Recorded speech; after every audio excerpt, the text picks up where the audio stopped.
की मी अजूनही या मुद्द्यावरती ठाम आहे की विदर्भातलं वारं जे आहे ते महाविकास आघाडीच्या बाजूने चांगल्यापैकी झुकणार आहे। मी काटोल या मतदारसंघात गेलो, मी मतदारसंघ वाईज जातो बरं का, म्हणजे मी बाकी आकडेवारीच विश्लेषण बाकीचे महाराष्ट्र मी काटोलमध्ये गेलो होतो।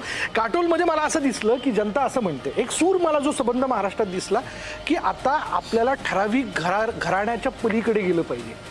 आम्हाला हाई देशमुख नकोय, आम्हाला हाई देशमुख नकोय, म्हणून आशिष देशमुखांची उमेदवारी जी ती भाजपने नाकारली असावी हे तितकंच ठाम आहे। चरणसिंग ठाकूर हे शेवटपर्यंत रेसमध्ये नव्हते।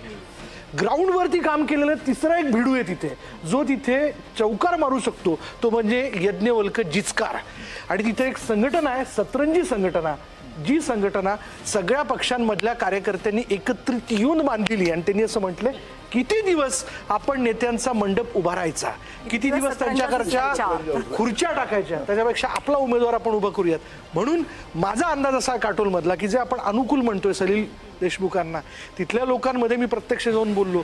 एका माणसाने फार मला गमतीशीर प्रतिक्रिया दिली, तो असं म्हणला की डांबरचा वास यायला लागला की समजायचं की निवडणुका आल्यात म्हणून।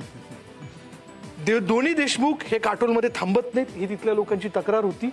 आता लोकांचं असं म्हणणं आहे की आमचा प्रतिनिधी आमच्या डोळ्यासमोर असला पाहिजे, तो आम्ही त्याच्यापर्यंत सहज पोहोचू शकतो अशा पद्धतीचा असला पाहिजे। त्यामुळे विदर्भात मला एक मुद्दा त्याच्यात घ्यायचा, सतरंजी म्हणजे ते थेरॉटिकली खूप छान वाटतं, पण ते सतरंजी पासून खुर्चीपर्यंतचा जो प्रवास आहे ना, तो त्यांना किती शक्य होतं हे बघावं लागेल। कारण ते काय म्हणतात त्याला, हेही लक्षात घे की यज्ञवल्क जिचकार गेल्या 4 वर्षापासून तिथे काम करतोय ग्राउंडवरती, त्यांनी काम केलेलं आहे। नेता जेव्हा हा लोकांच्या बिघडवू शकतात की सत्तेची खुर्ची मिळू शकतात, ते सत्तेची खुर्ची मिळू शकतात ही तितकीच शक्यता आहे। तसं नांदगावच्या बाबतीत आपण डॉक्टर रोहन बोरसेचं गणित हे लक्षात घेतलं नाही। डॉक्टर रोहन बोरसे हा कोणाला डॅमेज करू शकतो, डॉक्टर रोहन बोरसे हा तिथला तिसरा बिडू असा आहे की जो हा एक तर समीर भुजबळांना डॅमेज करेल, नाही तर तो सुहास कांदेला डॅमेज करेल।